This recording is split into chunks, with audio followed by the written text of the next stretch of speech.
Shri M S Arun.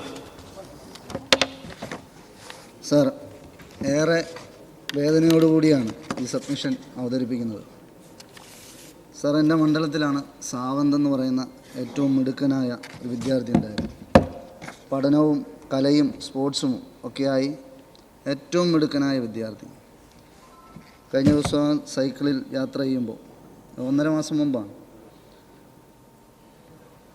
ഈ തെരുവുനായ ഈ സൈക്കിളിൽ ആക്രമിക്കുകയും കുഞ്ഞ് റോഡിൽ വീഴുകയും ചെയ്തു. ഈ റോഡിൽ വീണ കാര്യം കുഞ്ഞ് വീട്ടിൽ പറഞ്ഞിരുന്നില്ല. അതിൻ്റെ ഭാഗമായി പ്രതിരോധ കുത്തിവയ്പ്പൊന്നും എടുക്കാൻ സാധിച്ചില്ല.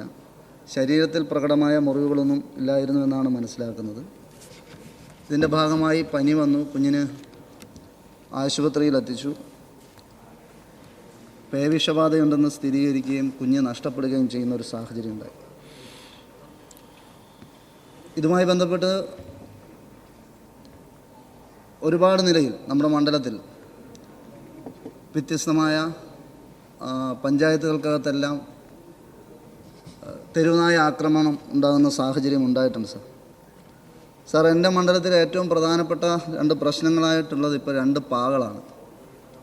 ഒന്ന് പന്നിയാണ്, മറ്റൊന്ന് പട്ടിയാണ്. ഇപ്പോൾ 1960-ലും 2001-ലുമൊക്കെ കേന്ദ്ര നിയമങ്ങൾ കൊണ്ടുവന്നിട്ടുണ്ട്. പക്ഷേ ഈ കേന്ദ്ര നിയമങ്ങളൊക്കെ ഇതിനെ കൂടുതൽ സംരക്ഷിക്കുന്നതുമായി ബന്ധപ്പെട്ടുള്ള നിലയിലേക്ക് വന്നേക്കുകയാണ്. അപ്പോൾ നമ്മുടെ ജീവന് വിലയില്ലാത്ത നിലയിലേക്ക് പലപ്പോഴും മാറുന്ന സാഹചര്യമാണ് കണ്ടുവരുന്നത്. അപ്പോൾ എനിക്ക് സൂചിപ്പിക്കാനുള്ളത് സാർ, ഈ തെരുവുനായകളില്ലാത്ത തെരുവുകളായി നമ്മുടെ കേരളത്തെ മാറ്റിയെടുക്കുന്നതിനാവശ്യമായൊരു പ്രവർത്തനം നടത്തണം. ഇപ്പോൾ ABC പ്രോഗ്രാമുകളൊക്കെ ഉണ്ട്. അതിൻ്റെയൊക്കെ ഭാഗമായി ഇതിനെ വാക്സിൻ എടുത്താലും അല്ല ഇത്തരം പ്രവർത്തനങ്ങൾ നടത്തിയാലും നേരെ കൊണ്ട് തിരിച്ച് എവിടെയാണോ തെരുവുനായ കിട്ടി അവിടെ കൊണ്ട് തന്നെ വിടുന്ന സാഹചര്യമാണുള്ളത്. അപ്പോൾ ഇത് വീണ്ടും വീണ്ടും വർദ്ധിക്കുന്നൊരു സാഹചര്യത്തിൽ അത് തടയുന്നതിനാവശ്യമായ ഫലപ്രദമായ ഒരു നടപടി സ്വീകരിക്കാൻ ഒരുപാട് പ്രവർത്തനങ്ങൾ നടത്തുന്നുണ്ട്, ഇല്ല എന്നല്ല.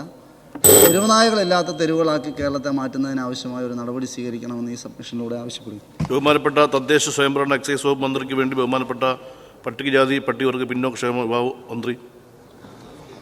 സർ, വർദ്ധിച്ചു വരുന്ന തെരുവുനായ ആക്രമണം പരിഹരിക്കുന്നതിനായി വിവിധ പദ്ധതികൾ സർക്കാർ നടപ്പാക്കി വരുന്നുണ്ട് സർ.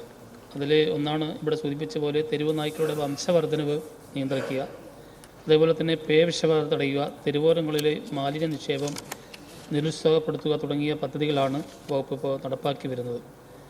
സർക്കാരിൻ്റെ 23/8/2022 ഉത്തരവ് പ്രകാരം തെരുവ് നായ്ക്കളുടെ ശല്യം പരിഹരിക്കുന്നതിന് സംസ്ഥാനത്തൊട്ടാകെ നടപ്പിലാക്കേണ്ട പ്രവർത്തനങ്ങൾ സംബന്ധിച്ച് മാർഗനിർദ്ദേശങ്ങൾ സർക്കാർ പുറപ്പെടുവിച്ചിട്ടുണ്ട് സർ.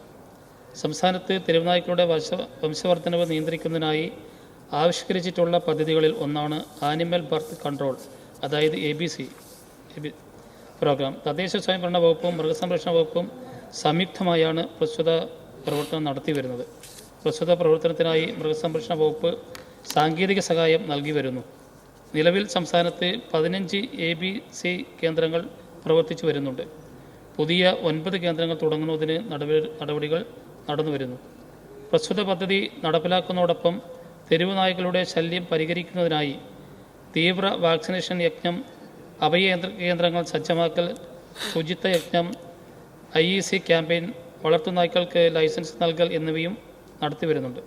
കൂടാതെ ആനിമൽ ബർത്ത് കൺട്രോൾ റൂൾസ് 2023 പ്രകാരമുള്ള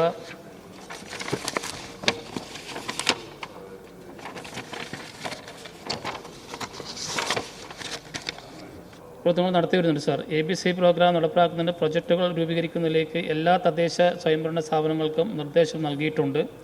24-25 സാമ്പത്തിക വർഷത്തിൽ തെരുവ് നായ്ക്കൾക്കുള്ള vaccination, ABC program, rabies free Kerala തുടങ്ങിയ പരിപാടികൾക്കായി 47.60 കോടി രൂപ കേരളത്തിലെ തദ്ദേശഭരണ സ്വയം സ്ഥാപനങ്ങൾക്കായിട്ട് നീക്കിവെച്ചിട്ടുണ്ട് സാർ. ഇതിൻ്റെ ചോദ്യവുമായി ബന്ധപ്പെട്ട ഉത്തരം വളരെ കൂടുതലാണ് സാർ. അതുകൊണ്ട് ഞാൻ വെക്കാം.